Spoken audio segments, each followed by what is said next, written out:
صلاح الدین ایوبی کا عظیم و شان کارنامہ تھا۔ اس نے مسجد اقصی میں داخل ہو کر نور الدین کا تیار کردہ ممبر اپنے ہاتھ سے مسجد میں رکھا۔ اس طرح نور الدین کی خواہش اس کے ہاتھوں پوری ہوئی۔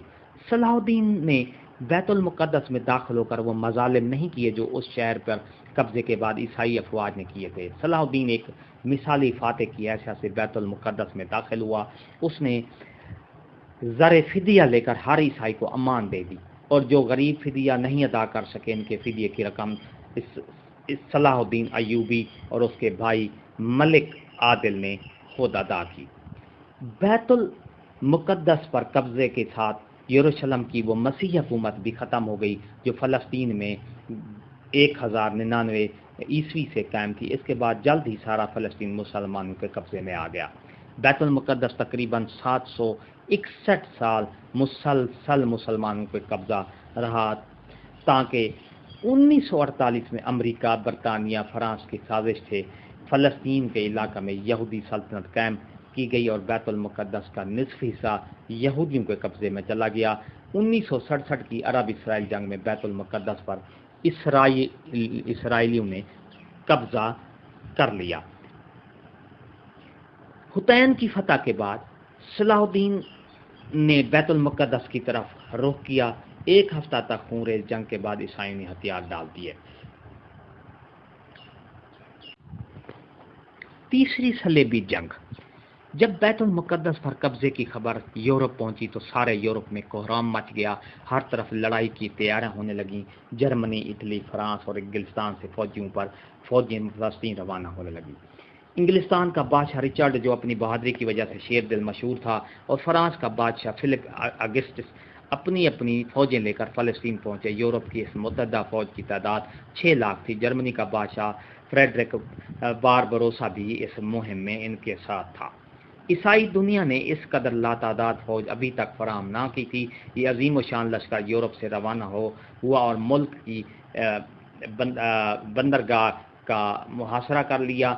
اگرچہ سلطان صلاح الدین ایوبی نے تنہا مکہ کی حفاظت کے تمام انتظامات مکمل کر لیے تھے، لیکن صلیبیوں کو یورپ سے مسلسل کمک پہنچ رہی تھی۔ ایک مارکے میں 10,000 عیسائی قتل ہوئے، مگر صلیبیوں نے محاصرہ جاری رکھا۔ لیکن چونکہ کسی اور ملک نے سلطان کی طرف دست تعاون نہ بڑھایا، اس لیے صلیبی ناکہ بندی کی وجہ سے اہل شہر اور سلطان کا تعلق ٹوٹ گیا، اور سلطان باوجود پوری کوشش کے مسلمانوں کو کمک نہ پہنچا سکا۔ تانگ آ کر اہل شہر نے امان کے وعدہ پر شہر کو عیسائیوں کے حوالے کر دینے پر آمادگی ظاہر کی۔ فریقین کے درمیان معاہدہ طے ہوا، جس کے مطابق مسلمانوں نے 2 لاکھ اشرفیاں بطور تاوان جنگ ادا کرنے کا وعدہ کیا، اور صلیب اعظم اور 500 عیسائی قیدیوں کی واپسی کی شرائط طے کرتے ہوئے مسلمانوں نے ہتھیار ڈال دیے۔ مسلمانوں کو اجازت دے دی گئی وہ تمام مال و اسباب لے کر شہر سے نکل جائیں، لیکن رچرڈ نے بد عہدی کی اور محصورین کو قتل کر دیا۔ مکہ کے بعد صلیبیوں نے فلسطین کی بندرگاہ اسکلان کا رخ کیا۔ اسکلان پہنچنے تک عیسائیوں کا سلطان کا ساتھ 11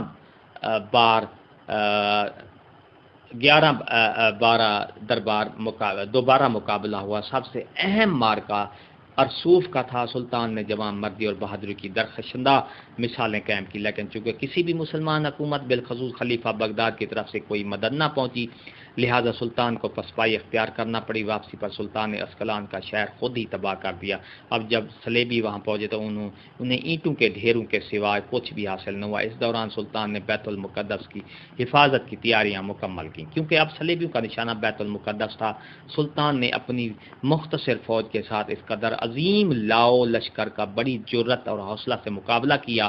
جب فتح کی کوئی امید باقی نہ رہی تو صلیبیوں نے صلح کی درخواست کی۔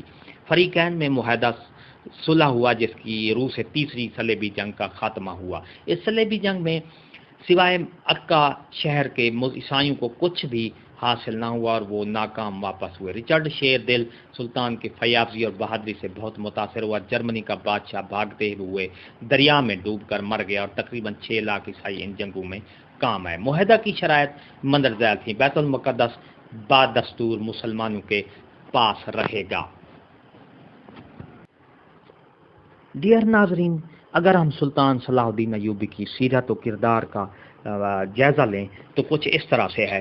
سلطان صلاح الدین ایوبی بڑا بہادر فیاض تھا۔ لڑائیوں میں اس نے عیسائیوں کے ساتھ اتنے اچھا سلوک کیا کہ عیسائی آج بھی اس کی عزت کرتے ہیں۔ اس کو جہاد کا اتنا شوق تھا، ایک مرتبہ اس کے نچلے دھڑ میں پھوڑے ہو گئے، ان کی وجہ سے بیٹھ کر کھانا نہیں کھا سکتا تھا، لیکن وہ اس حالت میں بھی جہاد کی سرگرمی میں فرق نہ آیا۔ صبح سے ظہر تک اور عصر سے مغرب تک برابر گھوڑے کی پیٹھ پر رہتا۔ اس کو خود تعجب ہوتا تھا اور کہا کرتا تھا کہ جب تک گھوڑے کی پیٹھ پر رہتا ہوں ساری تکلیف جاتی رہتی ہے اور اس سے اترنے پر پھر تکلیف شروع ہو جاتی ہے۔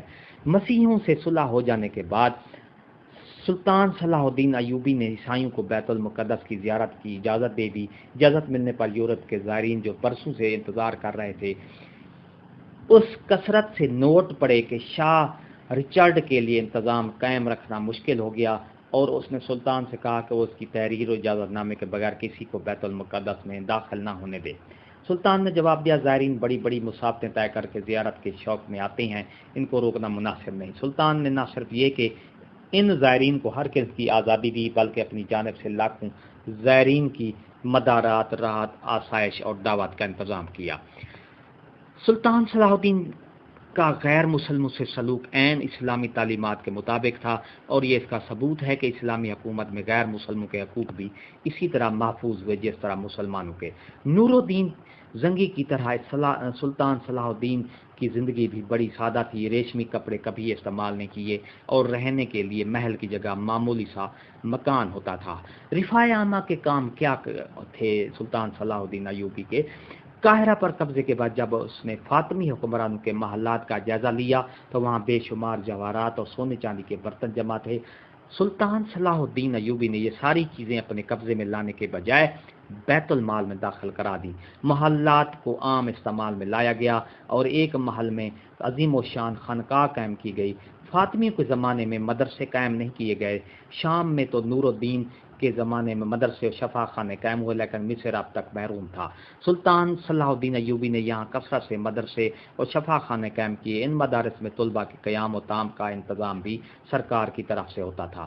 قاہرہ میں سلطان صلاح الدین ایوبی کے قائم کردہ شفا خانے کے بارے میں ایک سیاح ابن جبیر لکھتا ہے کہ یہ شفا خانہ ایک محل کی طرح معلوم ہوتا ہے جس میں دواؤں کا بہت بڑا ذخیرہ ہے۔ اس نے عورتوں کے شفا خانے اور پاگل خانے کا بھی ذکر کیا ہے۔ سلطان صلاح الدین ایوبی سلطنت غوریہ کے حکمران شہاب الدین غوری اور مراکشی حکمران یعقوب المنصور کا ہم اثر تھا، اور بلا شبہ یہ تینوں حکمران اپنے وقت میں دنیا کے عظیم ترین حکمرانوں میں سے تھے۔ سلطان صلاح الدین کا انتقال۔ اموی مسجد کے نواح میں قائم صلاح الدین کا مزار ہے۔ 599 ہجری میں سلطان صلاح الدین ایوبی کا انتقال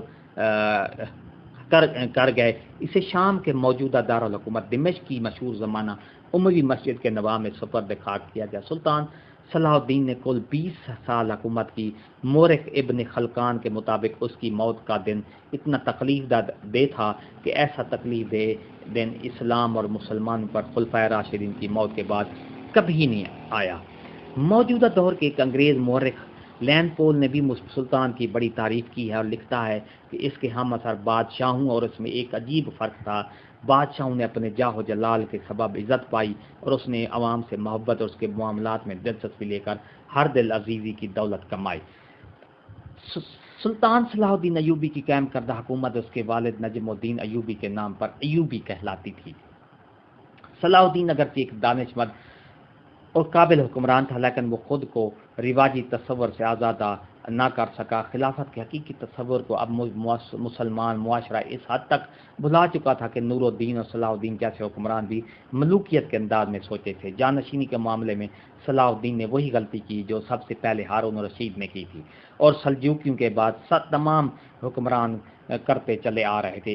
اس نے زمانے کے غلط رواج کے تحت اپنی سلطنت 3 لڑکوں میں تقسیم کر دی۔ نتیجہ یہ ہوا کہ طاقتور سلطنت تقسیم ہو کر کمزور پڑ گئی۔ پھر بھی ایوبی خاندان کے چند لائق حکمرانوں، جن میں صلاح الدین کا بھائی ملک عادل اور اس کا لڑکا ملک کامل قابل ذکر ہیں، مصر، شام، حجاز اور یمن کو تقریباً 60 سال تک بڑی حد تک متحد رکھا۔ 648 میں ایوبی خاندان کی حکومت ختم ہو گئی، ان کی جگہ ترک غلاموں کی حکومت قائم ہوئی جو مملوک کہلاتی تھی۔ جی ہاں ناظرین، سلطان صلاح الدین ایوبی بلا شبہ ایک فاتح حکمران تھا اور فاتح بیت المقدس تھا۔ اس کے بیت المقدس کے فتح کرنے کے بعد جب عیسائیوں اور یہودیوں نے بیت المقدس کو فتح کر لیا تو اس کے بعد اب تک جو ہے بیت المقدس اسرائیل کے قبضے میں ہے۔ ویڈیو اچھی لگی ہو تو لائک کریں، سبسکرائب کریں، ریڈ بٹن آپ کے بالکل سامنے ہے، اس کے ساتھ ہی بیل آئیکن کا بٹن ہے، جب پریس کرتے ہیں تو ہماری ویڈیو کا نوٹیفیکیشن جلدی اور آسانی سے مل سکتا ہے۔ اس سے آپ کا اور ہمارا رابطہ ہمیشہ قائم رہتا ہے۔ ایک نئی ایسی ویڈیو کے ساتھ ہم حاضر ہوں گے، تب تک کے لیے شکریہ، اللہ حافظ۔